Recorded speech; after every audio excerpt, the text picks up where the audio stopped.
This class is for the first year BA students.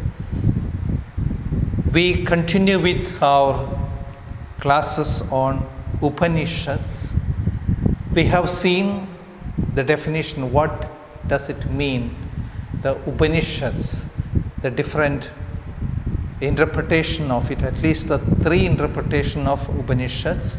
Then we have seen the important teachings which are contained in Upanishads. Then we shall conclude with the Upanishadic, the main things, with a few more sayings on what it contains.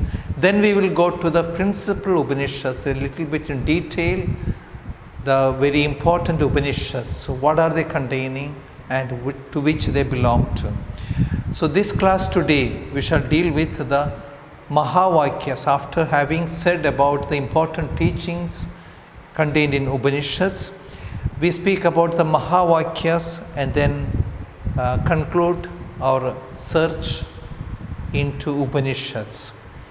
Mahavakyas are the wisdom of Upanishads, often condensed into short sentences or phrases, which are traditionally used in spiritual discussions and contemplation. They are known as Mahavakyas. So what the seers and the intellectuals, they were trying to do, to condense the whole philosophy into short sentences, short verses, so that it's easy to remember. At the same time, it is very, very profound. It's good for at the time of discussions plus the contemplation, to keep on meditating and in deep contemplation to understand the depth of this teaching. And these are called the Mahavakyas. The Upanishads contain important Mahavakyas such as Aham Brahmasmi. So one of the Mahavakyas is that Aham Brahmasmi, I am Brahman. Another Mahavakya is Prajnanam Brahma. Brahman is intelligence. Another one is Tattvamasi, you are that.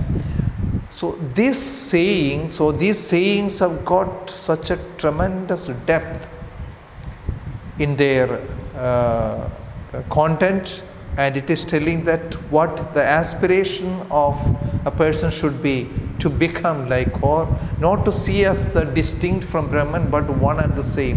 Aham Brahmasmi, I and Brahman one and the same. So apart from the above, Upanishads also contain references to esoteric rituals, anecdotes about seers and sages, important conversations and dialogues about the self or Brahman, references to historic events and ancient belief systems, social and religious practices, caste system, status of women, the nature of consciousness and types of spiritual knowledge, that is Brahma Vidya, etc. So about the Mahavakyas which are contained in the Upanishads, it's a great teaching, or the condensed form of all what the Vedas standing for. So in a capsule form, that is the Mahavakyas. Short in sentence or short sentence, but very rich in meaning. So in conclusion, we can say that the Upanishads elevate our thoughts and expand our awareness. They not only represent the unity of oneness of the whole existence, but also remind us of our unity and oneness with Brahman, since we are divine beings who possesses the spark of Brahman and represent his consciousness and beingness in these aspects. It becomes obligatory on our part to live up to this lofty ideal, lofty vision. They represent and elevate our consciousness into still greater heights. So the moment one realizes the true identity, that is myself and Brahman, it is one and the same. So that is the greatest stage of oneness one can reach, and very important to realize that. So no more of that distinctiveness, rather it is the oneness which is going to be important. From Upanishads we learn that a devotee may worship God in the initial stages, but eventually he must overcome his limitations and become God in word and deed, so that he manifests the best in the heights in him. Through perseverance, faith and purity, he must transcend mortality and enter into the realm of Brahman. This is the most important message of the Upanishads. So what does Upanishads invite you to become or realize that the true identity of yours and join with Brahman, or the realization that you and Brahman, it's one and the same. Aham Brahmasmi, O Tattvamasi, Prajnanam Brahman. So all these things are helping you to realize your identity, the core identity of yours. As long as one is not able to realize this identity, what happens then? He keeps on wandering elsewhere, not able to know where actually lies the true happiness of a person. So the real realization is that, yes, I have realized that Brahman, the highest reality, and me, it is one and the same.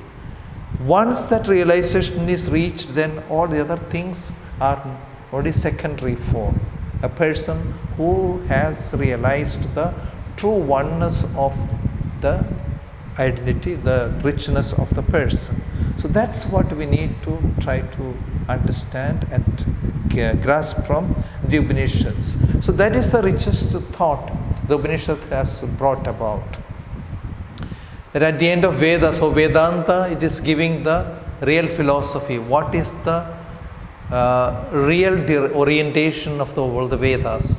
It is directed towards the supreme reality. And the supreme reality, it is not distinct from you, but it is the one and the same. So the moment of your realization, that is the enlightenment that you receive. So you become one with the highest being. So the spark of that, the highest reality is already in you, and the moment you begin to realize that, slowly and gradually you come to that, or beginning to realize more and more the core identity of yours. Truly, Upanishads are the greatest contribution of India and Hinduism to the religious and philosophical wisdom of the world. There is no exaggeration in stating that even a cursory study of Upanishads is bound to change our thinking and way of living. They point to the possibilities and opportunities that await us in the spiritual realm. Unfortunately, although the knowledge of Upanishads is now freely available to all, many Hindus still tend to focus on the knowledge of rituals rather than the knowledge of Upanishads. It is probably how the world is meant to be. As Bhagavad Gita suggests, out of millions of people, only a few feel inspired to pursue the knowledge of self and liberation. Liberation is already free, it is achievable, provided that one begins to realize the importance of it and sets on the path of the liberation. So liberation is already there, achievable, and once that realization comes, that through the Upanishadic saying that Aham Brahmasmi, I and the Brahman one and the same, or that core identity of mine is already realized. Now we go to the principal Upanishads. As we have said, there are quite in the beginning there were so many of it, but then gradually got lost and not everything was preserved. In the Upanishads, we can study the graceful conflict of thought with thought, the emergence of a more satisfactory thought, and the rejection of inadequate ideas. Hypotheses were advanced and rejected on the touchstone of experience and not at the dictate of a creed. Thus, thought forged ahead to unravel the mystery of the world in which we live. And we shall have now a look at the 13 principal Upanishads. The first one, Chandogya Upanishads. Chandogya Upanishad is the Upanishad that belongs to the followers of Samaveda. We have seen the 4 Vedas: Rig Veda, Yajur Veda, Samaveda, Atharva Veda. And all these 4 Vedas got again 4 stages or 4 compositions of Vedas, that also we have seen. And now Chandogya Upanishads belongs to the Samaveda. It is actually the last 8 chapters of the 10th chapter, Chandogya Brahmana, and it emphasizes the importance of chanting the sacred Om and recommends a religious life, which constitute sacrifice, austerity, charity, and the study of Vedas while living in the house of a guru. This Upanishad contains the doctrine of reincarnation as an ethical consequence of karma. It also lists and explains the value of human attributes like speech, will, thought, meditation, understanding, strength, memory, and hope. So we are going through the principle or 13 principal Upanishads. Upanishads or Vedanta. The main teachings we have seen, what are the Upanishads main teachings are there, and then we have seen also the Mahavakyas, which contains the Upanishads, great sayings. And then we have also seen that although it is freely available, as in the conclusion what we have said is that people are not very much taken up by the deep philosophy or the rich content of this philosophical saying. Rather, they are paying more attention to the ritualistic aspect of, so external fulfillment of certain actions or the sacrifices. So many are focusing on that and not exactly on the core identity of the human person.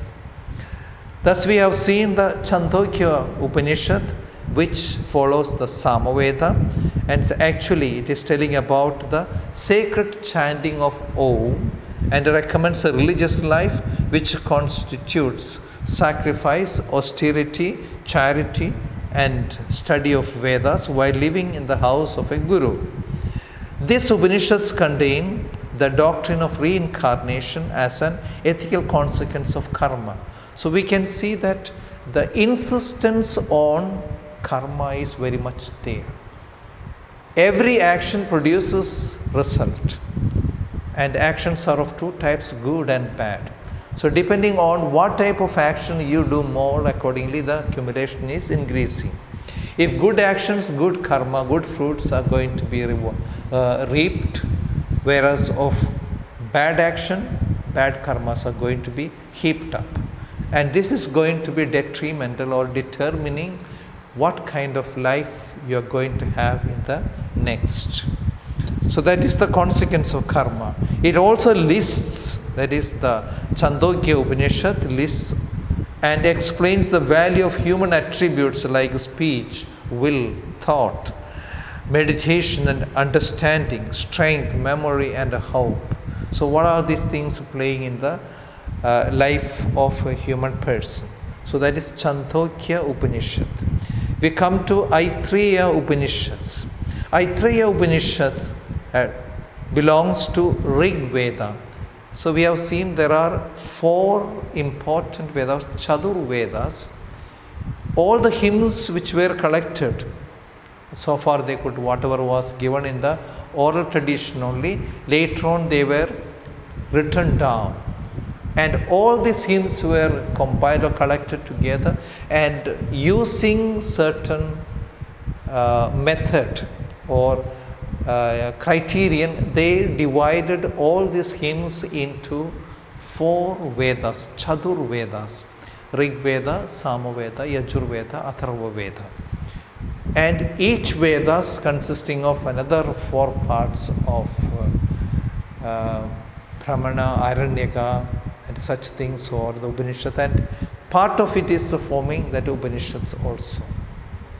And this is what we are now dealing with, the Upanishadic teachings, plus what are these principle or 13 principle Upanishads. So Aitreya Upanishad belongs to Rig Veda. First one, Chandogya, belongs to Samaveda. Aitreya Upanishad belongs to the Rig Veda. It is the purpose of this Upanishad to lead the mind of the sacrificer away from outer ceremonies to its inner meaning. It deals with the genesis of universe and the creation of life, the senses, the organs and the organisms. It also tries to delve into the identity of the intelligence that follows to see, speak, smell, hear and know. So Aitreya Upanishad belonging to Rig Veda, the purpose of this Upanishad is to lead the mind of the sacrificer from the outer ceremonial to its inner meaning. So inward look into what are the sacrifices, the external things are going to do or help you. It deals with the genesis of the universe and the creation of life, the senses, the organs, the organisms and all that. We go to the third important Upanishad, that is Kaushitaki Upanishad. So we have said about the Chandogya Upanishad, Aitreya Upanishad and Kaushitaki Upanishad. Kaushitaki Upanishad explores the questions whether there is an end to the cycle of reincarnation and upholds the supremacy of the soul, that is Atman, which is ultimately responsible for everything it experiences. So Kaushitaki Upanishad that explores the question whether there is an end to the cycle of reincarnation. An important question is that the reincarnation happens because there is a lot of karmic effects which are accumulated. So till all the karmic effects are dissolved or diluted and really ended, only then we can think of that liberation is said to happen. Otherwise, the constant circle of birth, death, rebirth that goes on and on, that is samsara. So here the question is, when will this reincarnation going to end? So a time of your real liberation. So this upholds the supremacy of the soul, Atman, which is ultimately responsible for everything it experiences. From this we come to the Katha Upanishad. The Katha Upanishad. Katha Upanishad, which belongs to Yajur Veda.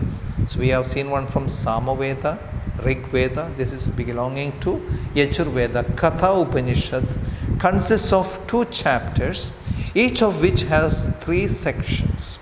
It employs an ancient story from Rig Veda about father who gives his son to death, that is a god, death god Yama, while bringing out some of the highest teachings of mystical spirituality.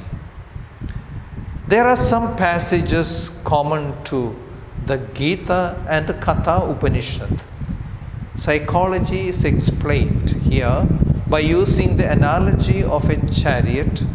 The soul is the lord of the chariot, which is the body. The intuition is the chariot driver, the mind the reins, the senses the horses, and the objects of senses the paths. So those whose minds are undisciplined never reach their goal and go on to reincarnate. The wise and the disciplined, it says, obtain their goal and are freed from the cycle of rebirth. So Katha Upanishad mainly insists on how to escape from the continual birth, death and rebirth, the cyclic form of it. So those whose minds are undisciplined. So Katha Upanishad is it employs an ancient story from Rig Veda about a father who gives his son to death. The god of death is Yama, while bringing out some of the highest teachings of mystical spirituality. There are some passages common to the Gita and Katha Upanishad. Psychology is explained here by using analogy of chariot. The whole human existence is compared to a chariot. The soul is the lord of the chariot, which is the body. The intuition of the chariot driver. The intuition is the chariot driver. The mind, the reins. The horses, the senses, the horses, and the object of the senses, the paths. So this is how the human life is visualized here in the Katha Upanishad. From here we go to the Manduka Upanishad, Muntaka Upanishad. Muntaka Upanishad. The Muntaka Upanishad belongs to Atharva Veda and has 3 chapters, each of which has 2 sections. The name is derived from the root Mund, means to save. As he that comprehends the teaching of the Upanishad is saved or liberated from the error or ignorance. Error and ignorance. The Upanishad clearly states the distinction between higher knowledge and Supreme Brahman and the lower knowledge and the empirical world. The higher knowledge and the Supreme Brahman, lower knowledge and the empirical world. The 6 Vedangas of phonetics, ritual, grammar, definition, metrics and astrology. It is this higher wisdom and not by sacrifices or worship which are here considered as unsafe boards that one can reach Brahman. So to reach Brahman, these are not going to be the real ones. The unsafe boards are sacrifices which are considered to be unsafe boards. Or the 6 Vedantas, phonetics, ritual, grammar, definition, metrics and astrology. It is this higher wisdom and not by sacrifices or worship which are considered to be the unsafe boards. The safe boards are the other, that Vedangas of the phonetics, ritual, grammar, worship, metrics and astrology. Like the Katha Upanishad, the Muntaka Upanishad warns against the ignorance of thinking oneself learned and going around deluded like the blind leading the blind. Only an ascetic or sannyasi who has given up everything can obtain the highest knowledge. So what is here advocated is about how do you attain the real knowledge. So instead of getting puffed up, rather the self-realization of what you are. Next one is the Taittiriya Upanishad. So from that of the Mundaka Upanishad, we go to Taittiriya Upanishad. The Taittiriya Upanishad is also part of the Yajurveda. It is divided into 3 sections. The first deals with the science of phonetics and pronunciation. The second and the third deal with knowledge of the Supreme Self.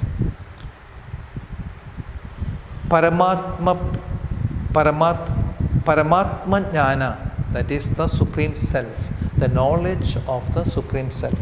Paramatma Jnana. Once again here, Om is emphasized as peace of the soul, and the prayers end with Om and the chanting of peace, Shanti, thrice often preceded by the thought, may we never hate. There is a debate regarding the relative importance of seeking the truth, going through austerity and studying the Vedas. One teacher says truth is first, another austerity, and third claims that study and the teachings of Vedas is first because it includes austerity and discipline. Finally, it says that the highest goal is to know the Brahman, for that is the truth. The Brihadaranyaka Upanishad, Shvedasastra Upanishad, Isvayasaya Upanishad, Prashna Upanishad, Mandukya Upanishad, and the Maitri Upanishad are the other important well-known books of the Upanishads. So, for what we have seen, the four of them, what we have seen is that of the Chandogya Upanishad, Saitreya, Kaushitaki Upanishad, Taittiriya Upanishad, and now the rest of it is the Brihadaranyaka Upanishad, Shvedasastra Upanishad, Ishvasya Upanishad, Prashna Upanishad, Mandukya Upanishad, and Maitri Upanishad are the other important ones. Next one is Brihadaranyaka Upanishad. The Brihadaranyaka Upanishad, which is generally recognized to be the most important of Upanishads, consists of 3 sections or kantas. The Madhu Kanda, which expounds the teachings of the basic identity of the individual and the universal self.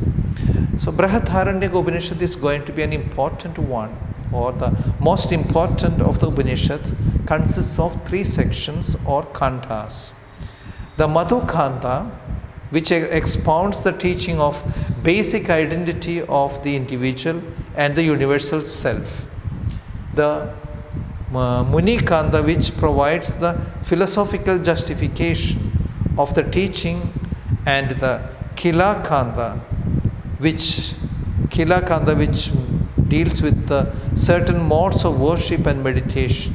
That is Upasana, hearing the Upasana or the teaching or Sravana, logical reflection Manana, and contemplative meditation Nidhyasana. So these are the variants of the Brihadaranyaka Upanishad. So what is insisted here, that is a very important Upanishad, that is Brihadaranyaka Upanishad, the most important of all the Upanishads. It has got 3 sections or kantas. The Madhu Kanta, which expounds the teaching of the basic identity of the individual and the universal self. That is its basic teaching regarding the Brihadaranyaka Upanishad, the relation between the Paramatma and Atma. T.S. Eliot's work, The Wasteland, ends with the reiteration of the 3 cardinal virtues from the Upanishads. Dhamyata, that is a restraint, Datha, charity, and Daivatvam, Daya, or Dayadvam, that is compassion, followed by the blessing Shanti, Shanti, Shanti, that Eliot himself translated it as peace that passeth understanding. So it's only a short quotation to show that Eliot, one of the English poets, in his poem Wasteland, ends the ends with the reiteration of the three cardinal virtues from Upanishad, that is Dhamyata, restraint, Datta, charity, and Dayadvam, compassion. Dayadvam, compassion. Followed by the blessings, Shanti, Shanti, Shanti, that Eliot himself translated as the peace that passes understanding. From Brihadaranyaka Upanishad, we move on to Svedaswartha Upanishad. Svedaswartara Upanishad. Svedaswartara Upanishad. Svedaswartara Upanishad derives its name from the sage who taught it. Svedaswartara. From the name comes from the person who taught this. Sage who taught it. It is theistic in character and identifies the Supreme Brahman with the Rudra, that is Shiva, who is conceived as the author of the world, its protector and guide. The emphasis is not on Brahman, the Absolute, whose complete perfection does not admit of any change or evolution, but on the personal Ishvara, omniscient and omnipotent, who is the manifested Brahma. This Upanishad teaches the unity of the souls and the world in some supreme reality. It is an attempt to reconcile the different philosophical and religious views which prevailed at the time of its composition. So why that insistence was here? On account of to show that the Upanishad teaches the unity of the souls and the world and the one supreme reality. So what's the relation between the God, the world and the human beings? So it is an attempt to teach the unity of the souls and the world in the one supreme reality. It is an attempt to reconcile different philosophical and religious views which prevailed at the question of compassion. So Svedaswartara Upanishad. From here we move on to Ishvasya Upanishad. Ishvasya Upanishad. Ishvasya Upanishad derives its name from the opening word of the text. Ishvasya or Isha means Lord, that encloses all the moves in the world.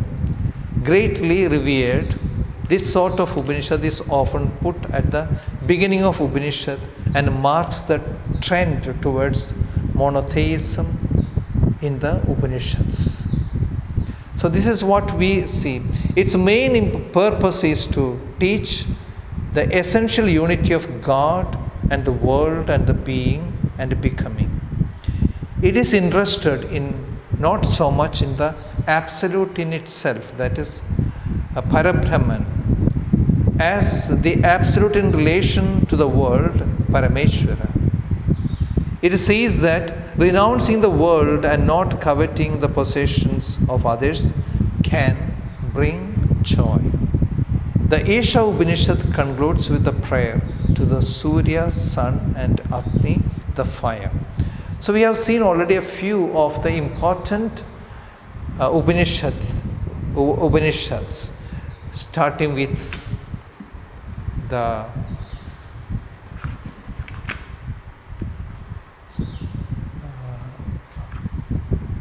we have seen the Chandogya Upanishad, Aitreya Upanishad, the Kaushitaki Upanishad, Taittiriya Upanishad, Brihadaranyaka Upanishad we have seen, Katha Upanishad, Mundaka Upanishad, then we have Svetasatra Upanishad and Isha Upanishad. So these many we have seen, and still we further go ahead with our search for the principal Upanishad. Prashna Upanishad. The Prashna Upanishad belongs to the Atharva Veda and has six sections dealing with 6 questions or prashna put to a sage by the disciples. So Prashna Upanishad mainly contain the question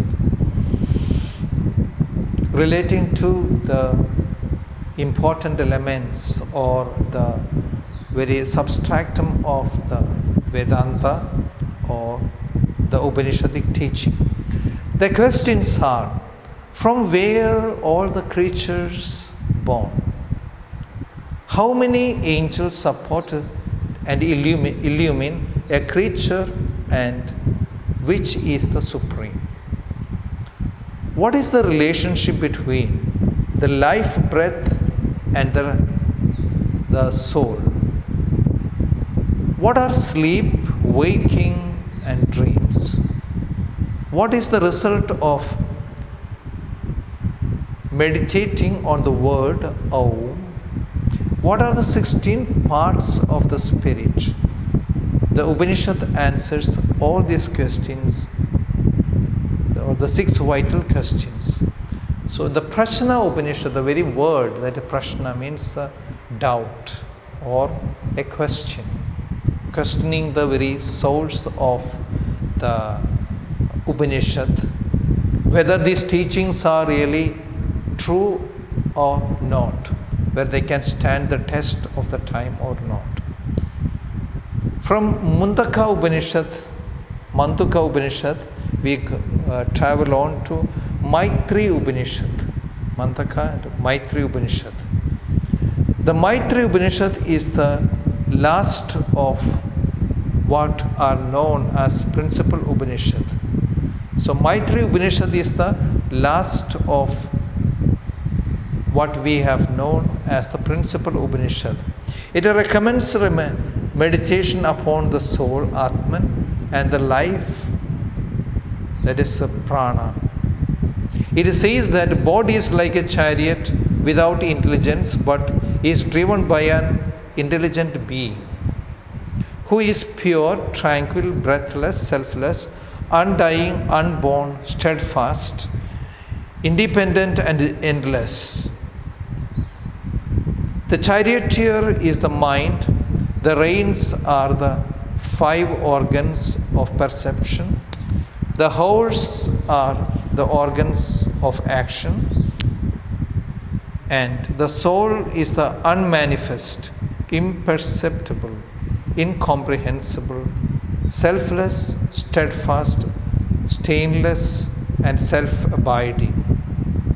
It also tells the story of a king, Brihadaranyaka, who realized that his body is not eternal and went into the forest to practice austerity and sought liberation from reincarnating existence.